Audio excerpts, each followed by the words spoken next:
Hey, how's it going? Welcome to the video. My name's Roger Sang. I talk photo and video gear, tech, and style. Hopefully I'm trying to get better at the whole style thing. But today we're going to be talking about the brand new Apple Magic Keyboard for the 2020 iPad Pro. Right here in front of me I have the 11-inch iPad Pro and the 11-inch Magic Keyboard. It's solid and it's premium. Not only does it work with the 2020 iPad Pro, but also the 2018 models as well. This thing is pretty pricey and dicey for the 11-inch model. You can get it for $299, or the 12.9-inch model, you can pick it up for $349. Now, I've been a big fan of the iPad for a long time now. Back in a previous life, I worked Apple retail. Back when the iPad 2 came out, believe it or not, I used to be a big Windows user. Growing up building different computers, I always built Windows computers because you can load OSs on there from Windows. But it wasn't until I picked up my very first Apple product, the green iPod mini, 4 GB, love that thing.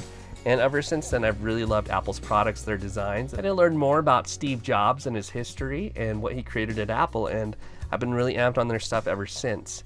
But it's 2020 now, and we're talking about today. What is this thing? Is it a case? Is it an iPad case? Is it a keyboard? Is it a trackpad? We're going to get into all of those things right after this.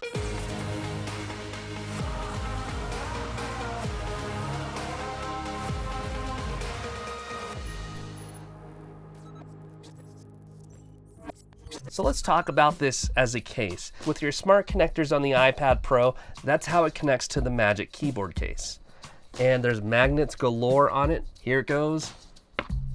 Just like that. Now, how strong are these magnets on here? Let's give it a test. Let's shake it. Let's shake it.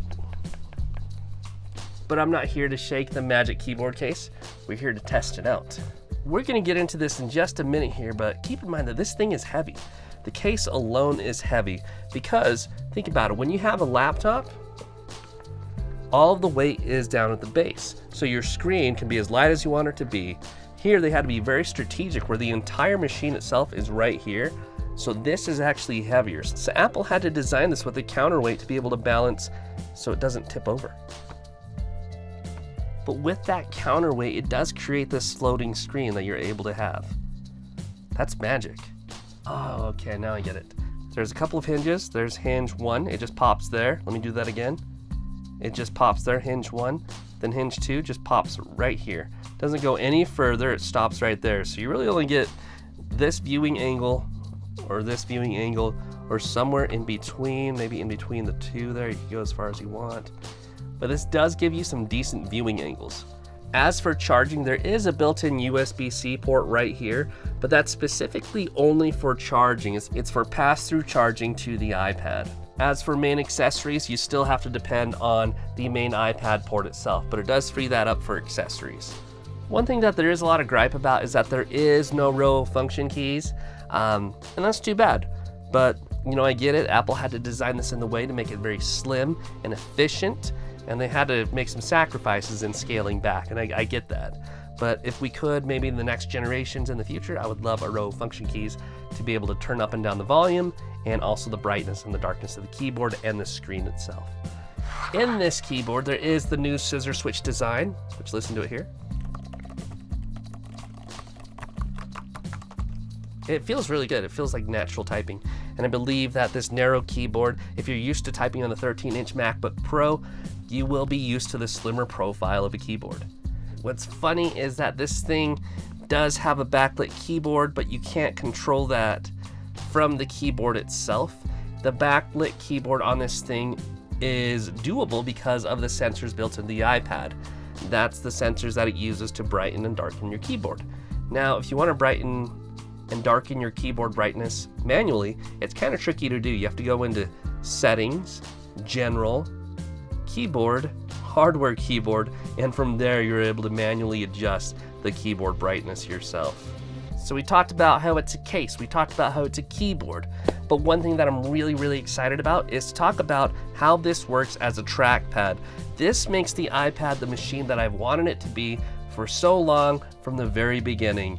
Is a cross between a computer and a tablet. and I think we're getting closer. I don't think we're quite there yet, but having this trackpad does make it work. Something that Apple does great is that they build their hardware and they build their software. That's one of the things that won me over, is that they're able to design how those two integrate together. And my favorite feature about this is the Magic Trackpad. All of the gestures using the Magic Trackpad here work the exact same as they would with a MacBook Pro or an iMac, so it's very intuitive if you're familiar with that ecosystem. It is a little bit of a smaller trackpad. It's shorter, but it's wider, and it actually works really well. It works for scrolling through web pages, getting that precision, and using those multi-touch gestures. I think having a trackpad to use with your iPad really increases your productivity. Not only that, things that are as simple as copy and pasting, you can do that now with Command-C and Command-V, and that alone will increase your productivity, and that's what makes this a great machine to use. Could you do these things with other trackpads and keyboards? Yes, you can, but I believe that Apple has designed this to work in a specific way for specific use cases. But let's talk about the weight. Got my little scale here. So I have the 2018 11-inch LTE model, and let's get the weight of this in grams. This comes in, just the iPad Pro alone, comes in at 471 grams. So let's say 471 grams is what this weighs. Magic keyboard case weighs 597.4, so 598 grams. The case is actually heavier than the iPad itself, which makes sense, as we talked about, is that we want the case to be heavier so that it doesn't flop over. We're looking at roughly 1,060 grams. I'm curious, what does the MacBook Air weigh? 1268. We got 1268 versus 1068 grams. Wow, that's crazy. So the Air is actually heavier. Because since it's so sturdy, it's easy to have on your lap when you're typing, and it doesn't really move. I think that we've all used enough iPad cases and different cases to where you really have to adjust your body to match to the iPad. But here, since it's so sturdy, it'll actually work in most situations for you. But this height that I'm at, this is a perfect viewing height that I can see it at. Do I have any gripes? Yeah, I do. I wish that this thing could bend back further, but I get it, because if it bent back any further, probably you'd tip over.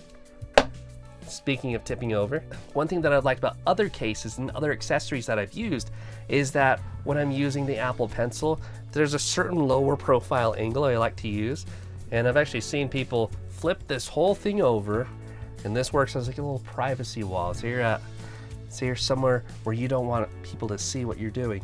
You can now have this at a good angle and use the Apple Pencil.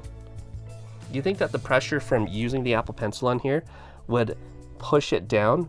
But this thing is so sturdy that it does still keep it at an angle for you to use with your Apple Pencil. So who is this keyboard case for? I think that it's for people that want a little bit of both worlds. They want to be able to have casual use as well as some professional use with it.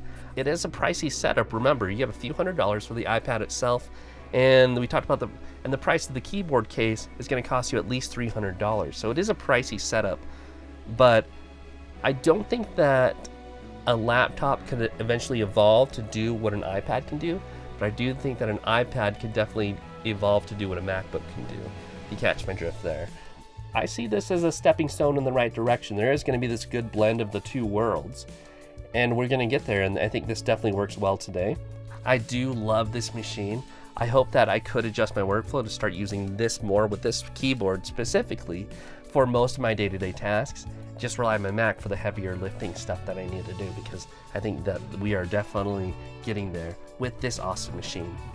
But with that said, I'm curious to know, what are your thoughts and opinions on this Magic Keyboard for the iPad Pro? Do you think it's awesome? Are you going to get it? Are you going to get one?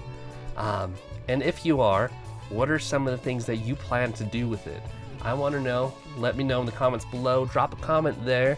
Also, if you haven't done so already, hit subscribe, like the video, share it if you can. It really helps me build this dream of mine of having a YouTube channel. But yeah, before I close out, I just want to say thanks to all of you guys that have subscribed so far. It's been pretty cool. Man, this COVID-19 thing, I don't know when it's going to end. I really don't. I'm not an expert. But it's cool to see people out there creating. I think it's cool that everyone's online now. Everyone's online more and creating things. I feel that creativity is collaboration, something I've always believed in. So get out there, create something cool, create something great. Let me insert a creative tagline here or something. I'm not that creative, so I don't know one, but yeah, man, we're doing this, guys. We're doing this. Let's get creating. And yeah, I'll see you guys in the next one. Peace.